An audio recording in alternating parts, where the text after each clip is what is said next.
Hey folks, I got a video that I'm putting together. I was going to talk in between all the video clips, but I'm not going to. It's too important. If there was a person that wanted to get a hold of me or wanted me to get a hold of them, I've left comments. I put a video specifically for that person underneath this video. I mean, not underneath this video, but the previous video. As soon as that person gets a hold of me, I'm taking it down. I just want them to get a hold of me, and I don't know how to get a hold of them. So I left, my information on two different videos for that person, and I'd really like to talk to you. So if you could get a hold of me, I'd appreciate it. In the meantime, I'm going to put video after video after video on this video. You better look at them all. You better look at them all. It's important. And the first one, we're in trouble. We're all in trouble. If I've been waiting for this time for a long time, and I'm still not feeling like I'm ready enough. But I sure am more ready than most people around me because they think I'm a nutcase. But I'll tell you what, those people will be looking for me, wanting my food, and, well, there's one door in, and it's like this. If they come in my place and I have anybody here, those people better be either sent by Jesus or ready to meet him, because I'm not going to kid around with any of them. And I will protect whoever's here with all of my being. And I'm not kidding. I'm not kidding one little bit. I'm out. This is a red alert, everybody. I don't think you really understand how bad things have already gotten. 7 different countries have implemented crisis measures since this war began. We talked about the Philippines in this morning's broadcast, so please go watch that if you haven't already. But we are looking at Sri Lanka, which began rationing first. Wednesdays, completely off. QR codes on all the purchases. Liquid propane almost vanished across the entire country. Bangladesh imposing certain closure dates. Pakistan restricting their fuel. India tightening their allocations of fuel and electricity. Slovenia becoming the first European Union country to have offsetting days where odd plates can get gas one day and even plates can get gas another day. South Korea barred government vehicles to only be allowed to travel certain days per week. The full year emergency that is being declared by multiple countries shows us that this war is taking a toll everywhere. Now, the United States of America, we do produce enough oil domestically to be able to buffer this shock. Russia, of course, produces enough fuel, but everyone is going to be hurt from this. We see different rice and other commodities that are being affected now, and we have the ever-present problem of fertilizer that will make it so that we have food shortages. Everyone, we have a lot to cover in this broadcast. This view is coming to you from Dow Packaging and Specialty Plastics. They have said that the Dow Chemical Company and Chemical Canada has modified their previously announced 15 cents per pound price, doubling it for all HDPE, LLDPE, and LDPE resins. Now, HDPE, that's everything that food is produced in. So you're going to see a doubling of the price of packaging. When a retailer looks at that, they say, okay, well, we get a doubled price on packaging. How can we pass that on to the consumer and make a profit? Because remember, their game plan is to let no crisis go to waste. Here we have Cuba. Blackouts across the country, and some of our strategists are saying that this is a testing ground for electrical grid attacks in the United States of America. So this is Cuba, and there is no electricity anywhere because there's no oil, there's no energy, and this is what it looks like. Except that hotel, because it's a 5-star hotel. That's it. Everybody else is in the dark. Now, Cuba is a country that is used to having a certain condition of living. They're used to some sort of rolling blackout. But this is a good thing to understand for us in the preparedness and the survival communities. He shows you an entire city. You're talking about tens of thousands of people here. One area is lit up. A couple of the well-off are able to drive vehicles. Everybody else is pretty much locked down because of an energy blackout. This one hotel that is lit up, this gives me a little bit of hope. And maybe down in the comments, you tell me if you think we won't act the same way in the United States of America. But we have seen a conditioning of people to go out and loot and riot and protest when you have something that they don't. I got a really bad feeling about this week, and I don't say that lightly. I've been talking to people, I've been watching the movement and the messaging, and something is severely off. Now, what just happened, and nobody is saying this straight, Trump comes out swinging with a 48-hour ultimatum. Open the Strait of Hormuz, or we start flattening Iran's energy infrastructure. Power plants, oil, everything. Okay. Then Iran threatens to close the entire Hormuz Strait after Trump's ultimatum. Okay. Obviously, a huge level of escalation. So Iran doesn't fold. They don't blink. And they basically say, we're not negotiating anything. And now suddenly, Trump is saying, actually, we're having very productive talks. We're going to pause strikes. Hold on. Productive talks with who? Because Iran just came out publicly and said there are zero negotiations happening. No direct talks, indirect talks, nothing. So either it's one of two things. Someone's lying, or this whole thing is being played at a different level. Again, Iran is now threatening to lay mines across the entire Persian Gulf to shut down the strait. And if you don't understand what that means, that's going to make price oil go to $200-$300 a barrel. We'll be paying $15 to $20 a gallon of gas. You're talking energy markets. Gas prices going nuclear overnight. Right? All of that happening. So they come back and hit with this. And then Trump folds. He says, I'm pleased to report that the United States of America and the country of Iran have had over the last 2 days very good productive conversations regarding a complete and total resolution of all our hostilities in the Middle East. Okay. He then says that he told the Department of War to postpone any strikes. So they called his bluff, essentially. They called his bluff. And here he is talking about it. We are now having really good discussions. They started last night, a little bit, the night before that. And I think they're very good. They want peace. They've agreed they will not have a nuclear weapon, et cetera, et cetera. But we'll see. You have to get it done. But I would. So, very stark contrast, right? Iran denies, this is from Forbes, productive talks hyped by Trump. Accuses him of manipulating markets. We're going to discuss that further later. But Iranian people demand complete and remorseful punishment of the aggressors. All Iranian officials stand firmly behind their supreme leader and people until this goal is achieved. No negotiations have been held with the U.S., and fake news is used to manipulate the financial and oil markets and escape the quagmire in which the U.S. and Israel has trapped itself in. So, obviously, there are no direct or indirect talks taking place with the Trump regime. Trump has simply backed down. Now, the thing is, he's put himself in quite the predicament.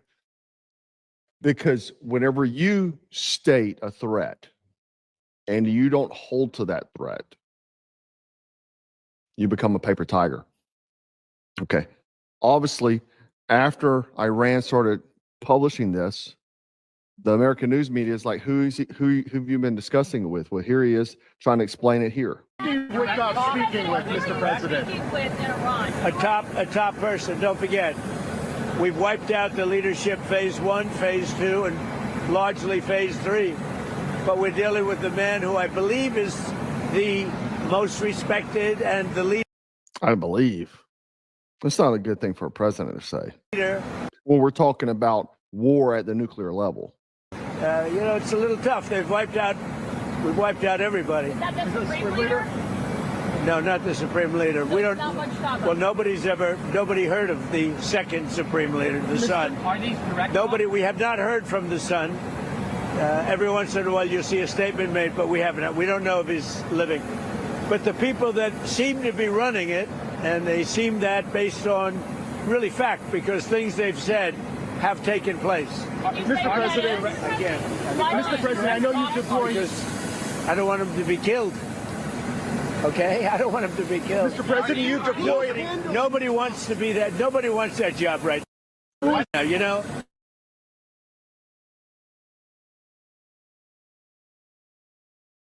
To solve that problem.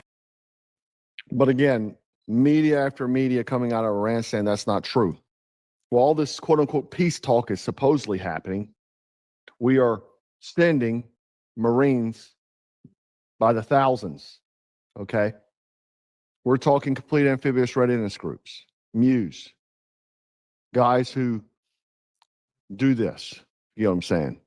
We're talking about roughly 8,000 boots moving into position. Okay. When you're on a MU, there's no training like shipboard training, I'm telling you, but they're training, keeping the razor sharp. But the problem is I just don't think it will be that easy. I wouldn't say moving this many Marines is diplomacy. It's not de-escalation. It is pre-staging. Maybe one MU to go sit off the coast. I mean, you do that a lot as a MU to go try to like intimidate. They'll put you there and sit there. I've done it. You may sit there 2 months, kind of letting people know, hey, we got people here, but moving to there, right? And the chatter though is shifting from airstrikes, because it was supposed to be a 4 to 5 day airstrike campaign. Now it's potentially taking Karg Island. And that is Iran's oil artery, if you didn't know. You hit that, you're not just sending a message, you're kicking off something a lot bigger, okay? And then you got Lindsey Graham, Miss Lindsey, a South Carolina senator, I remind you, out here talking like he's the Secretary of War, calling for Marines to go in, take territory, escalate. Bro, since when did senators start deploying troops? Stay in your lane, Miss Lindsay. Listen to the man. He's gone completely bonkers. This is the new MAGA, by the way. Lindsey Graham is now the right-hand man to Donald Trump. He is the new MAGA. And I'm sorry, I cannot be anywhere near anyone who's close with Lindsey Graham. Supporters of President Trump have said this does not need to continue.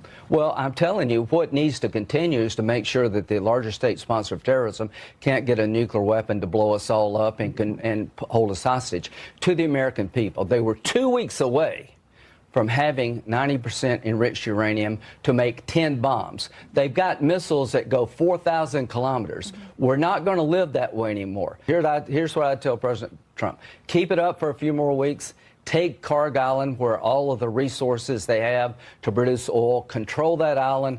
Let this regime die on a vine. Is this going to, though, take Karg Island? Is it going to involve U.S. troops on the ground? Let me just read you something from the Atlantic. Does an assessment on that. They say U.S. troops may well take Karg Island. We believe in their ability to do so, but only to endure ballistic missiles. He said, I don't know yet. Of course, it's going to take troops on the ground. Missile strikes, drone attacks, petrochemical smoke, all without a reliable means of obtaining logistical support. The result could be a grinding war of attrition. So they'll be cut off. These Marines will be cut off from resupply.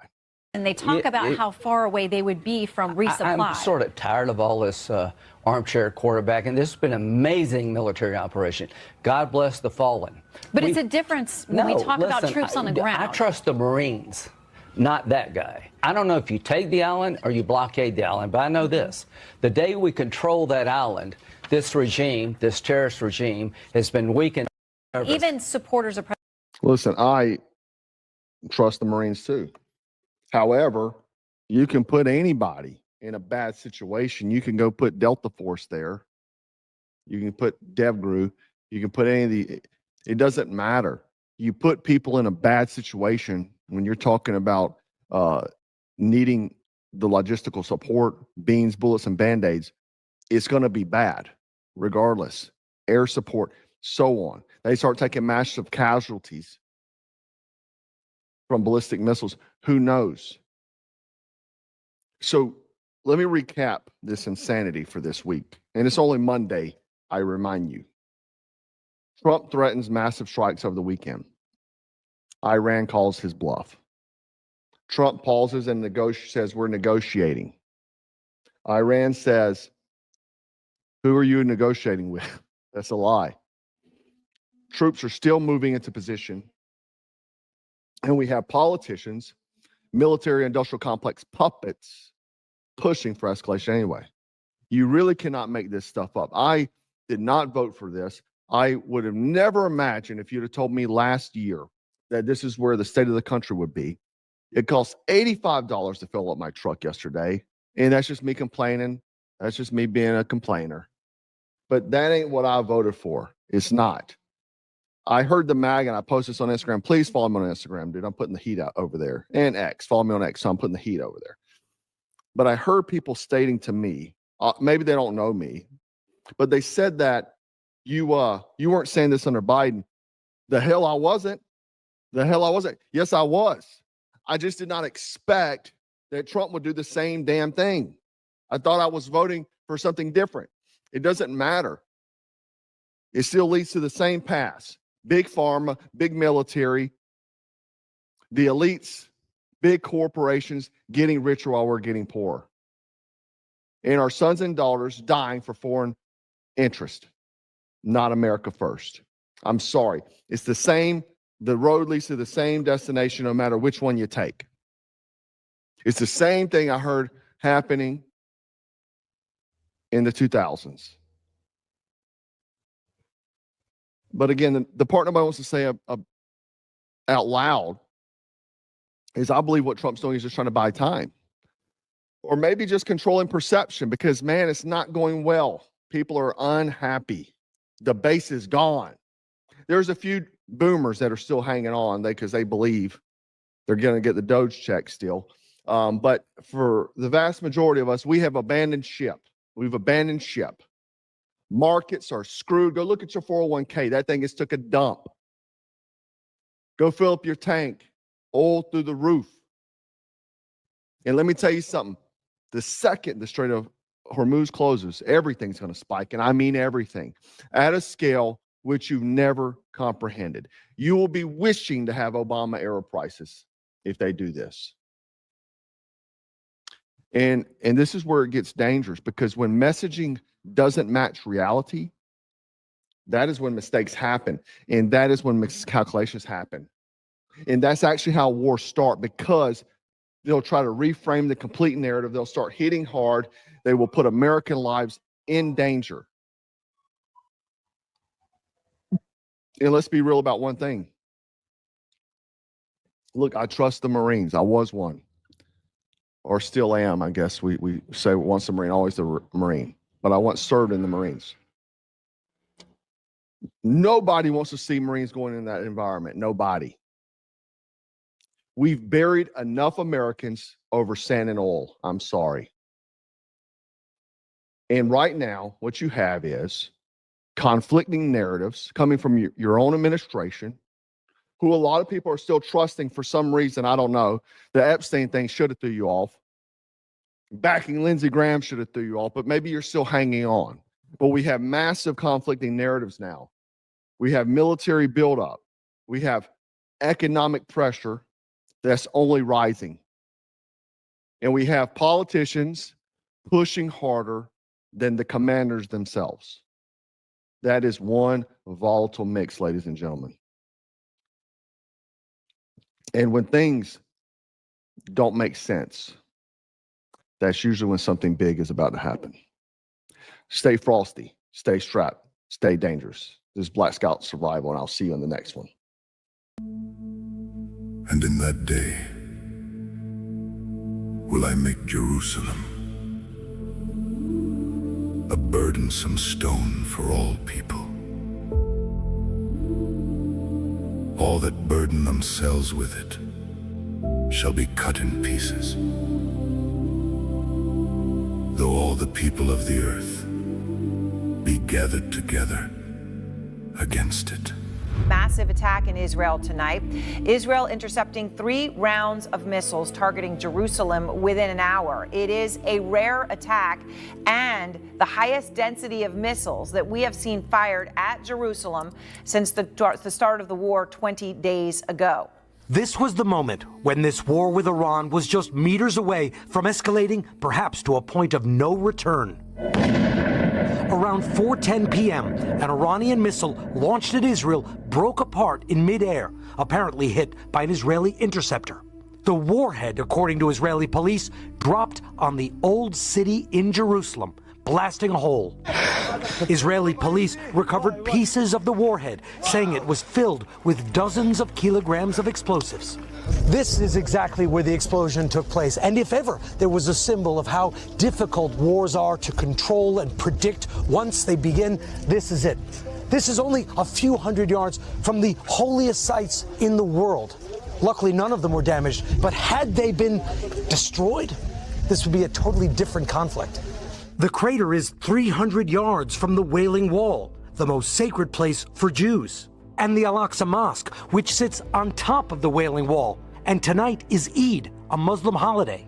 And it was very close to the Church of the Holy Sepulchre, where Christians believe Jesus was crucified and rose from the dead. A single broken missile could have escalated this war into a religious one of global proportions. Explain to our viewers, if one of those holy sites had been hit, it would have really changed things in this war. This was a very close call. No one was even injured, but it shows how uncontrollable these wars are and how little it takes for there to be an emotional event that takes the war in a whole new direction. And I believe we all recognize the fact that we will reach to the kingdom.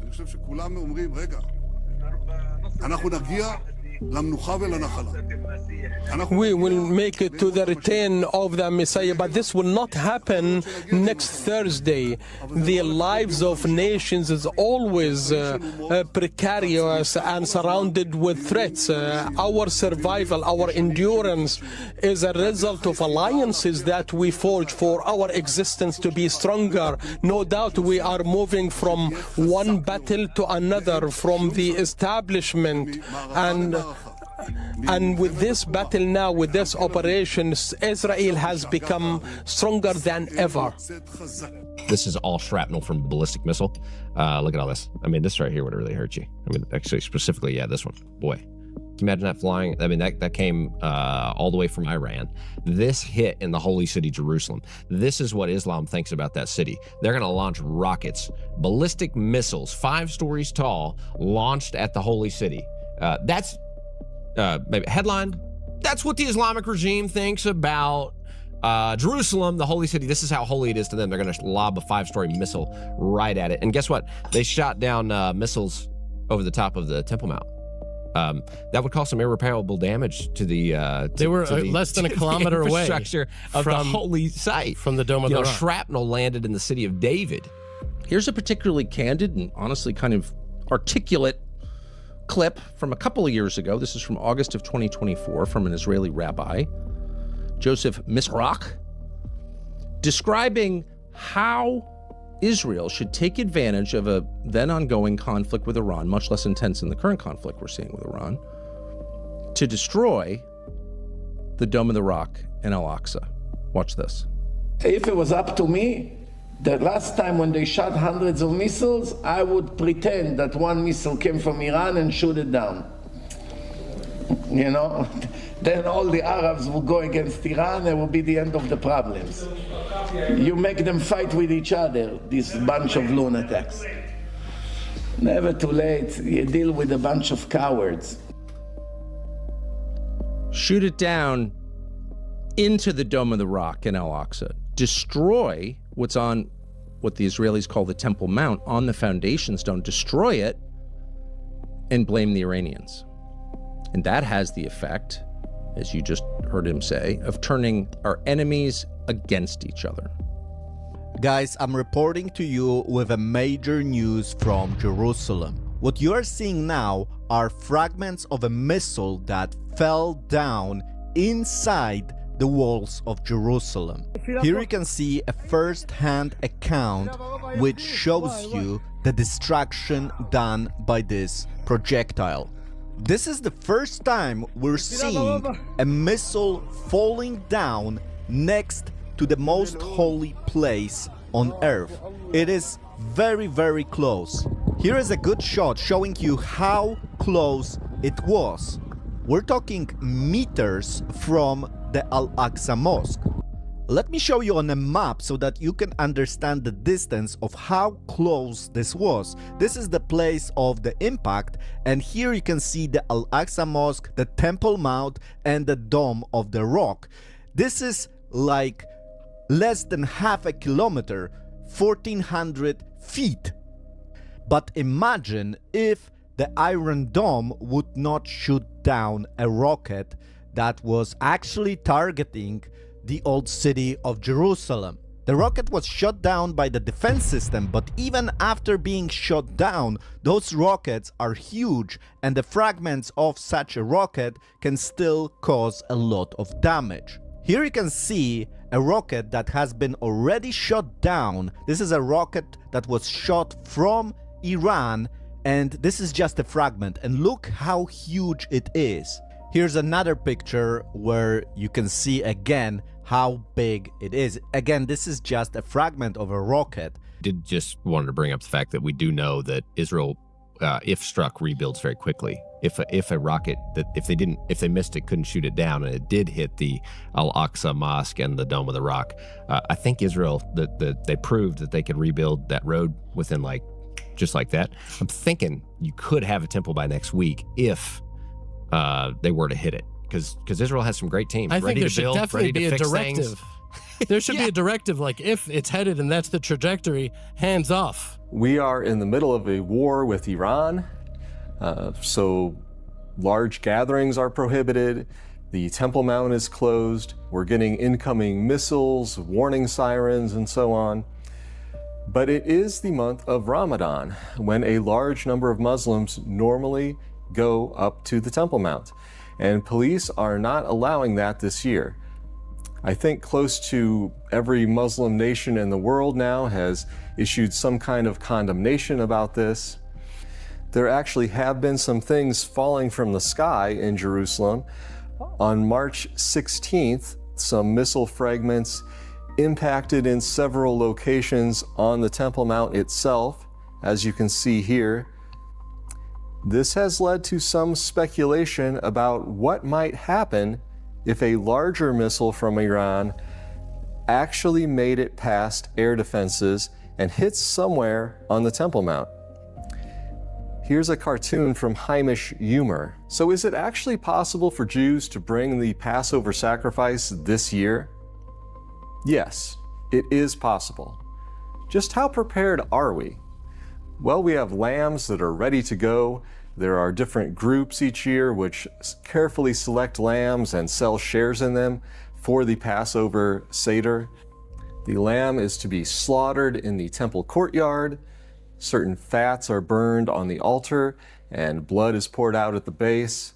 It does not require the entire temple to be built, only the altar.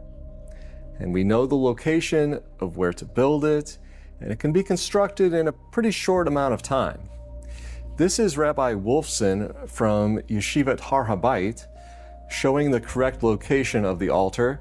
Again, you can see here that the altar can be constructed in an open area without disturbing the Dome of the Rock or any other structure.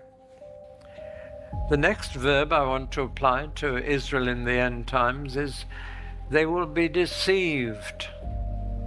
I've already mentioned to you in the earlier talk that there will be a treaty of peace and security which will be false. And Antichrist will reign over the earth from Jerusalem, it says. That will be his city. Of course, it's the city of the great king. It's the city of God. Therefore, it's the appropriate place for Antichrist to take over. And I'm often asked, do you believe the temple will be rebuilt?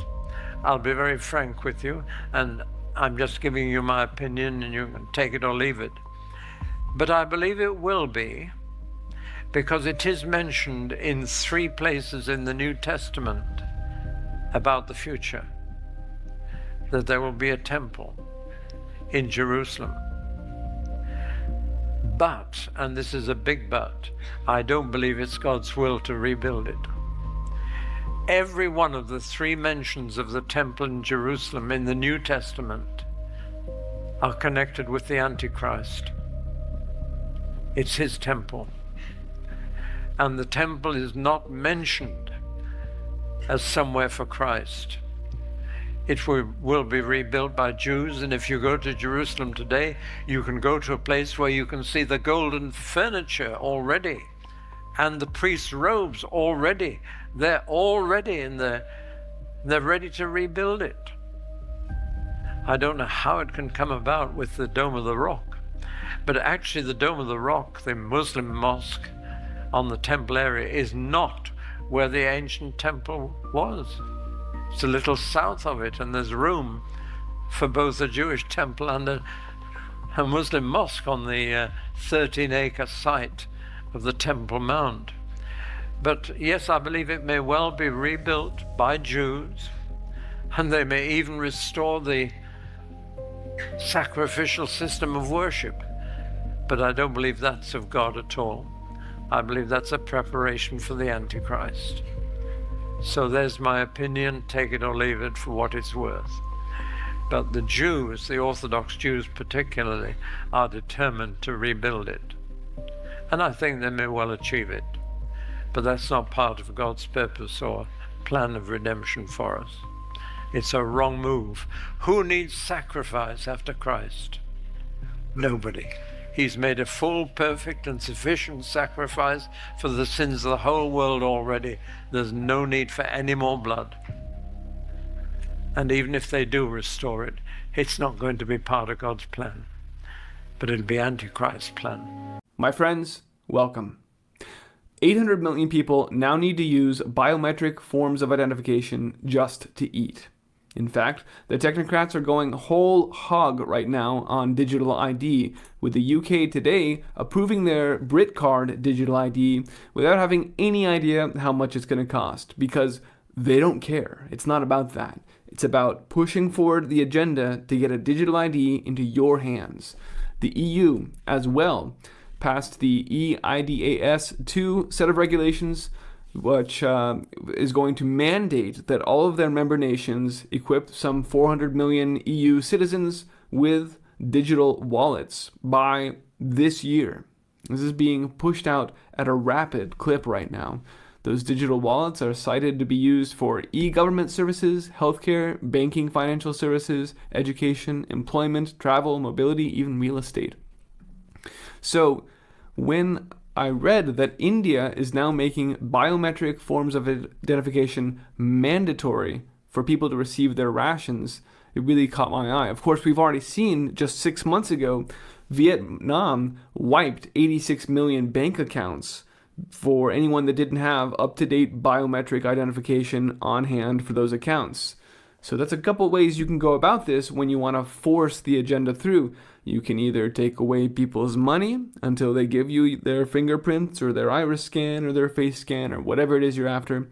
Or for the people that don't have money, you just take away their food. And that's what this is. Here from swastikcollege.com.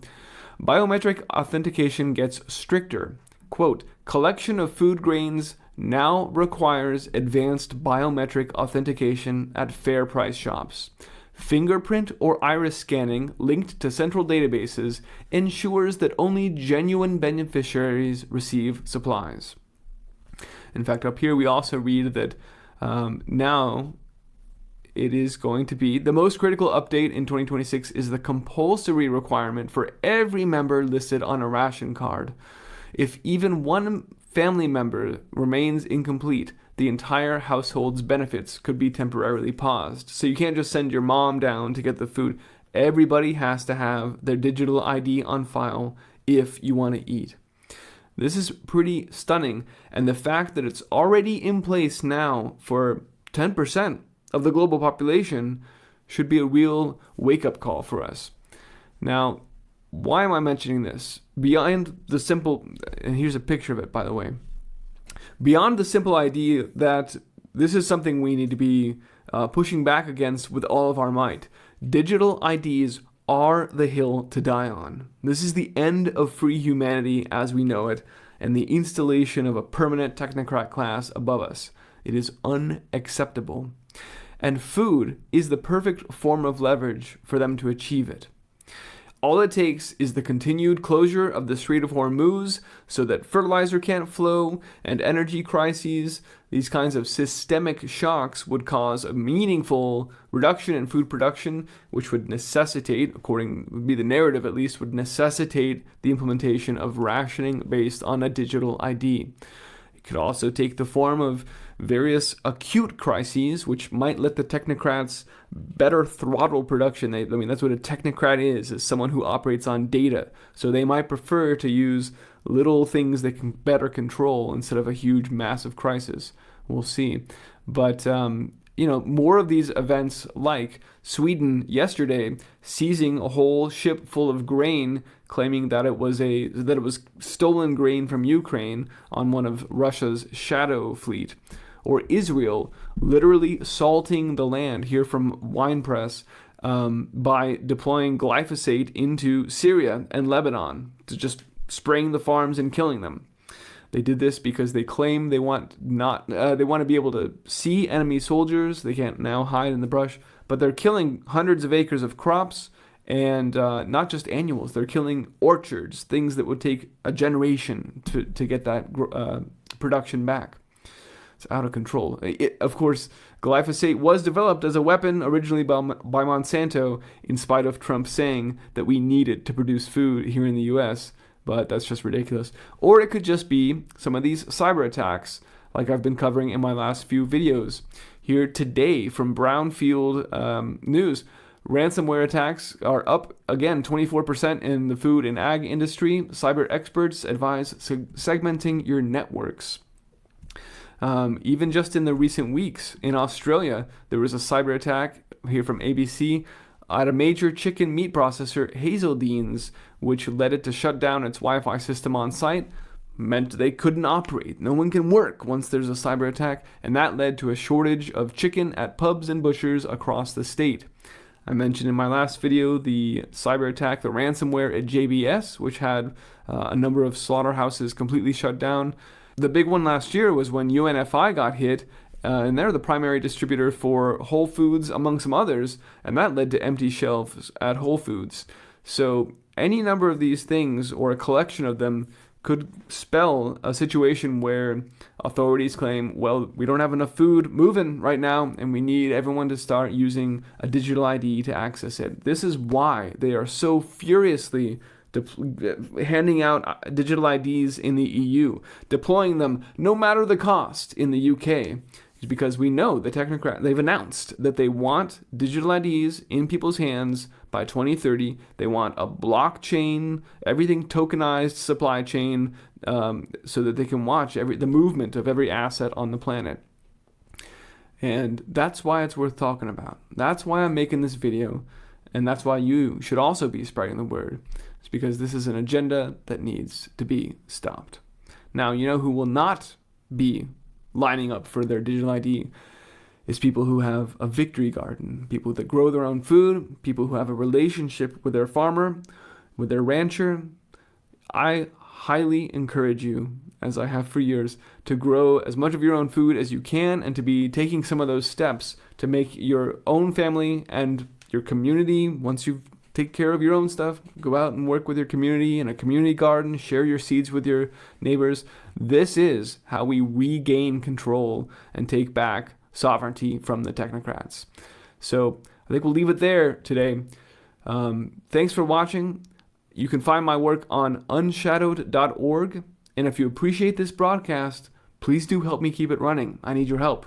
You can support me via subscribing on unshadowed.org, or you can find me on patreon.com/iceagefarmer. Thanks for watching.